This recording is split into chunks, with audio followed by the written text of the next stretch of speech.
A vida de um homem não consiste na abundância de bens. A palavra de Deus é sempre dinâmica. Por mais que a gente já tenha ouvido outras vezes, sempre tem novidade. E sempre nos diz coisas novas, conforme a gente vai vivendo e vai amadurecendo. E hoje as leituras, como nós já ouvimos, nos falam sobre o verdadeiro tesouro. Qual é o tesouro que nós devemos acumular? E já deixou bem claro que não são os tesouros deste mundo. Muitas vezes a nossa vida está pautada na necessidade de acumular, de ter, de fazer, de trabalhar. E a gente, ao invés de viver, sobrevive. Mas, padre, a conta de luz chega lá em casa, a conta de água, da internet, vão chegando. Tem que pagar, claro. A gente tem que honrar com os nossos compromissos, tem que trabalhar. Mas a gente não pode fazer com que aquilo que é necessário se torne o essencial da nossa vida. O essencial da nossa vida deve ser acumular tesouros no céu. Na primeira leitura, que fala, né, vaidade das vaidades, tudo é vaidade. Acho que nos dias de hoje, ao menos para mim, não sei para vocês, quando eu penso em vaidade, penso em alguém que se arruma bem, né? Quem se faz a maquiagem, passa um batom, as mulheres, os homens que... A gente tem essa ideia da vaidade nisso. Mas a vaidade, como diz aqui, é trocar a nossa vida, trocar o essencial da nossa vida pelas coisas que são passageiras. Ele fala, um homem que trabalhou com inteligência, competência e sucesso, vê-se obrigado a deixar tudo em herança a outro que em nada colaborou. Isso é vaidade e grande desgraça. Então, talvez a gente pense assim, para que eu tenha uma vida tranquila, eu tenho que ser bem-sucedido.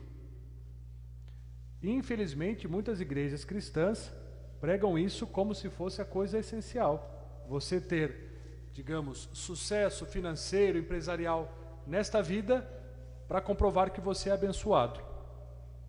E não é isso. Repito, não é que tem que viver às mínguas, né, e que infelizmente como o nosso povo tem vivido ultimamente. Mas é saber que as coisas desta terra são passageiras. Tudo isso vai passar, tudo isso vai ficar. E nós não vamos levar nada disso com a gente para o caixão. A segunda leitura, Paulo vai e nos diz: se ressuscitastes com Cristo, esforçai-vos por alcançar as coisas do alto. Aspirai às coisas celestes e não às coisas terrestres. A nossa vaidade vai nos levando a acumular, a ter, a parecer, né? E não a sermos pessoas de Deus, sermos pessoas que sabem que aquilo que nós temos deve estar a nosso serviço. Então, por exemplo, quanto mais coisas nós acumulamos, nós nos tornamos escravos daquilo que possuímos, né? Então, se você tem um carro, e esse carro basta para necessidades da família, basta esse. Um a mais vai começar a te consumir mais, vai começar a te dar mais problema, e assim você vai viver em função das coisas e não viver em função de Deus, em função das coisas que a gente deve fazer para merecer o reino dos céus que já nos foi dado por Jesus. Não é que nós vamos, por nossos méritos, ganhar o reino dos céus. Ele já nos foi dado. Com a paixão, morte e ressurreição de Jesus, as portas do reino dos céus estão abertas. Mas como é que a gente vai entrar no reino dos céus, que é o reino do amor, da partilha, da misericórdia, se nessa vida nós não formos amorosos, não soubermos partilhar, não soubermos ser misericordiosos?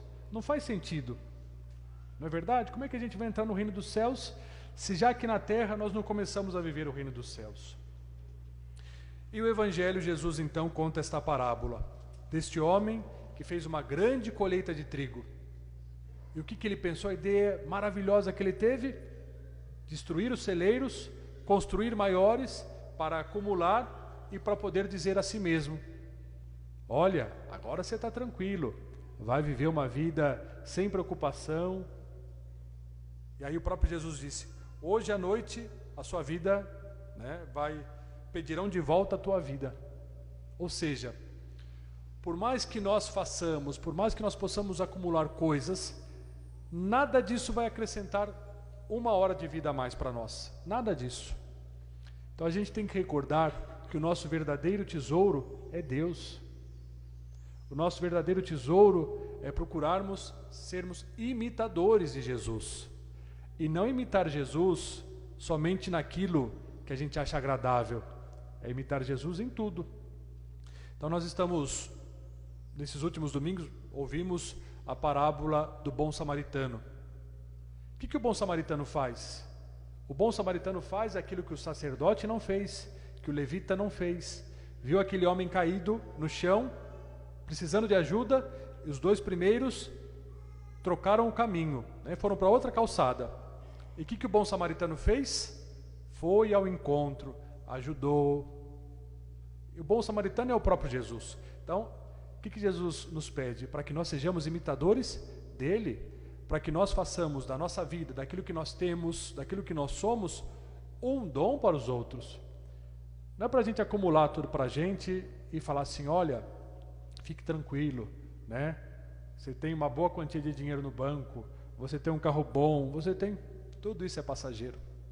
Tudo isso é passageiro. Tudo isso vai ficar de herança para outros. Então que a gente consiga, através das leituras tão bonitas que nós ouvimos, que a gente possa pensar assim: será que eu estou construindo, aumentando meus tesouros no céu, ou eu estou preocupado com os tesouros na terra? O que eu estou fazendo? Onde eu estou direcionando a minha vida?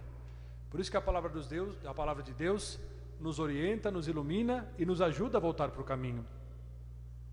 Porque quando a gente é iluminado por Deus, a gente tem condição de iluminar os outros. Então, se nós recebemos tantas coisas da graça de Deus, da misericórdia de Deus, nós devemos também partilhar aquilo que nós recebemos. Partilhar os bens, partilhar o nosso tempo. Porque a nossa tendência é fazer como fez o sacerdote e o levita. Viu a pessoa passando necessidade e fez a volta. O bom samaritano, que é a imagem do próprio Jesus, vai ao encontro. E com aquilo que tem, com aquilo que é, ajuda, partilha, cuida, ama. Que a gente possa então, inspirados por tudo isso que ouvimos hoje, realmente lembrar daquilo que a gente vê aqui de Jesus, que diz: eu sou a luz do mundo, Jesus que nos ilumina. E quando a gente sai da igreja, Jesus também nos diz: vós sois a luz do mundo. Que nós possamos realmente nos tornar luz e não trevas. Quanto mais a gente acumula, quanto mais a gente pensa nos tesouros desse mundo, a nossa vida vai se entrando nas trevas. Quanto mais a gente entra na dinâmica de Jesus, a gente é iluminado por Ele e tem condição também de iluminar os outros. Louvado seja nosso Senhor Jesus Cristo. Creio, Deus Pai, todo